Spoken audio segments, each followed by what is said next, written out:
黃毓民議員。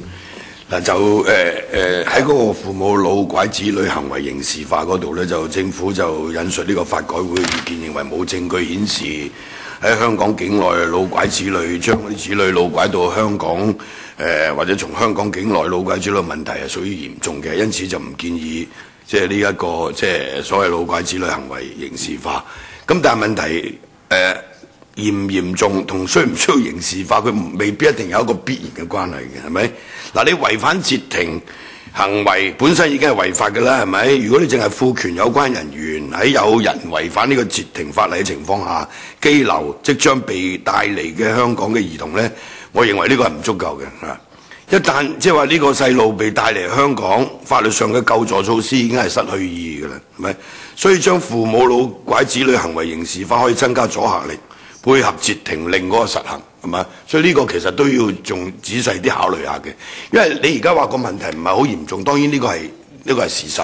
咁但係法律即係我覺得你必須要確切啦，係咪？因為你可能會發生噶嘛，係咪？咁所以我自己就唔係好同意呢樣嘢嘅啊。另外就係即係嗰個即係我會認同即係嗰個新定嗰個條文嘅建議，就賦權原訟法庭更改或者暫時終止或者解除根據條例作出嘅命令啊。呢個我哋係同意嘅。咁另外就話喺台灣承認同執行香港發出有關婚姻訴訟法庭命令，同埋為子女老拐去內地同埋台灣父母提供協助呢，我覺得呢個安排係要制度化嘅，係嘛？否則話即係你必須要即係尋求同相關地區去簽訂一啲協議，咁先至可以令到即係呢個安排制度化啦。呢個係我意見啦。係，石女士，我希望你回應一下，尤其是第一個問題，關於刑事化嗰度。係，多謝主席。咁其實我哋嘅諗法咧，就喺個文件同埋頭先嗰度簡單都講咗啦。咁但係對多謝委員嘅意見，咁我哋翻去再考慮下。因為我諗個意思就係即係你話唔嚴重係咩咧？因為如果可能係一個小朋友如果被拐走，已經係一個好大嘅傷害，就唔係話要有100單 case 咁你先係覺得有需要刑事化呢樣嘢，因為一個小朋友嘅生命已經係十分之重要，所以我諗你真係要翻去再諗一諗。好啊，好啊，好嘛？喺嗰個 F 嗰度咧，2F 嗰度咧，如無法在合理時間內聯絡該指明人士授權或指示社會福利署署長採取其認為適當的行動，因為呢個授權咧就喺嗰個。即係呢個條文裏邊，中文嗰後邊有個破折號喺度，跟住就即係英文都係啦。咁就呢一個授權都仍然係指原，即係我哋嗰個條文前邊，即係嗰個主詞應該都係個原訟庭啦，原訟庭，冇錯，係嘛？應該係原訟法庭啦。我理解我哋嘅理解啱唔啱？係啊。咁但係咁嘅寫法咧，就即係會有少少亂啊。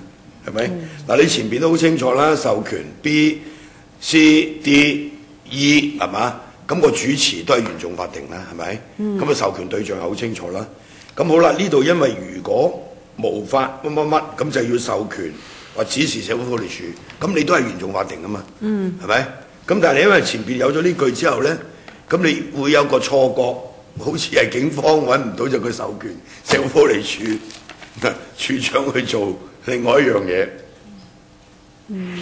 我諗嗰個寫法係真係有問題。譬如好似英文咁樣咧，F 咧 ，if the specified person cannot be contacted within a reasonable time， 係咪應該就唔係淨係寫 authorizing or directing， 就應該係話 the court of first instance may authorize or direct the director。我意思淨係咁啦，就係你喺中文嗰度、英文嗰度加多個原訟法庭落去，咁就可能會清晰少少。即係個權力都係翻去法庭嘅，而唔係話警方決定我揾唔到啦，咁我送佢去社署。因為呢個會俾人有一個誤解，好似就係警方揾唔到，咁佢係指示社會福利署去做啊嘛，或者通知啦，唔好講指示，係嘛？會有呢個誤會。咁我哋咧嗰個嘅草擬咧，其實就由係第二段嗰度係原訟法庭可應申請係啦，做一大系列嘅嘢嘅，咁所以嗰度其實由 A 至到去 G 咧，咁都係關乎原訟庭嘅一個權力嚟嘅。咁不過我哋都多謝委員嘅意見啦，咁我哋翻去會跟進一下嘅。唔係主要係個語意唔係好清晰啫，大家都明嘅係咪？咁你到頭來拗翻轉頭，你就拗翻去嗰度，呢個都係原訟法庭嘅權力嚟嘅。OK， 好。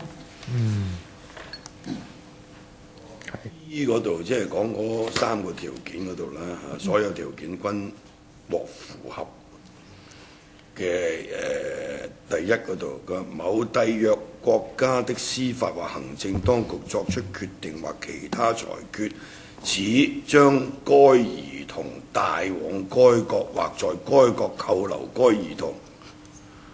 即係我覺得呢個寫法係好累贅嘅，英文係好清楚嘅喎，係咪？即係 has made a decision or other determination that the child has been wrongfully removed to or 乜，咁你都唔會有2個該國2個該兒童啦，係咪？一句就講晒啦，已經係嘛？咁係咪應該嗱？譬如可以成只將該兒童帶往該國或在該國予以拘留。咁就唔使再整到個該兒童啦，係咪？又或者個該國都可以減咗啦，係嘛？要該到亂晒龍，即係呢啲即係，所以有時我哋啲中文法律草擬就真係你英文先草擬，跟住硬譯中文，個結果就係咁啦。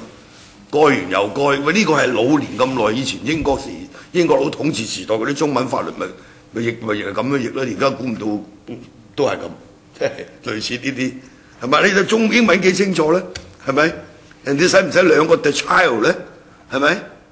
唔需要嘛？係咪？係嘛？一個我啊，咁就搞掂咗啦，係嘛？但係你中文竟然寫到咧，只將該兒童帶往該國或在該國扣留該兒童。多謝，我哋跟進下。係啊，呢個係要咩好累贅。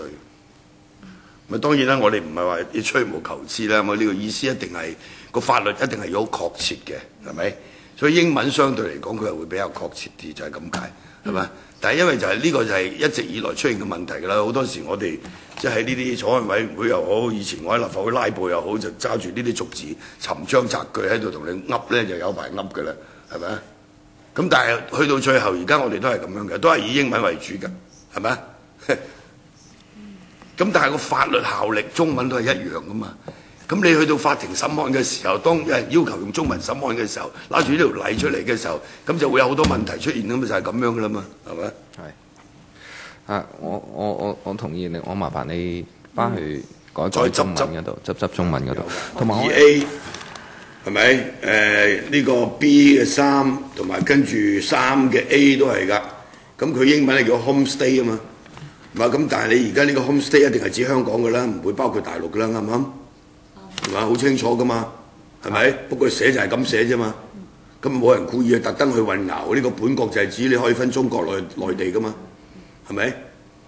咁如果唔係你就寫翻香港咁，但係呢，因為最重要嘅就係個締約國嘅問題啊嘛，係咪？咁佢呢個本國嘅 home stay 嗰度咧，就係話就兒童而言，指該兒童慣常居住的締約國家嘛。咁解釋咗本國嘅意思喺度㗎啦嘛。所以係唔應該有呢種懷疑咯，但係你夾硬要講都得嘅，政治上咁嘛，我扭啊，我翻大陸都係本國嘅咁，但係法庭唔會判你贏噶嘛。唔係，但係我所理解嘅就係嘅法庭講緊係司法管轄區啊嘛，即係香港嘅法庭當然嘅司法管轄區就係香港啦，唔涉及內地啦，亦都唔涉及台灣啦，肯定。即係講緊嘅只係香港啫嘛，所以佢處理嘅只係香港司法管轄區所發生嘅問題，就係嗰個小朋友可唔可以離開香港司法管轄區？咁如果佢唔可以離開司法管轄區嘅話，咪同時喺呢個條文裏邊佢講得好清楚噶嘛，佢喺即係話呢個18條嗰度1嗰度，在本條中，本國括弧 home stay 就某兒童而言，指該兒童慣常居住的締約國家。咁呢個締約國家就包括就係等於個司法管轄區，係咪？因為你中國唔係呢個海牙公約嘅締約國家嘛，係咪？有晒呢啲前提就唔可能有呢啲混淆，否則如果你改寫成為香港又大件事嘅喎，又係咪？黃議員，嗰個第9括弧9提到嗰個即係第括弧3或者括弧8款所指嘅通知書 A 以處長指明的方式和格式給予。咁但係英文嗰度就 given in a manner and form。咁佢呢個 given in 就給予，你就照譯落去。咁但係你前邊以處長指明的方式和格式，咁咪已經搞掂啦，係咪啊？仲做咩要給予咧？明唔明我講乜嘢啊？因為你呢度前邊9嗰度第3括弧8款所指的通知須咁，係嘛？以處長指明的方式和格式及附有處長要求的支持文件，咁好清楚啦嘛，要交到給予啫，夾硬譯嗰個 given in 係嘛？一係你就唔好要個語字。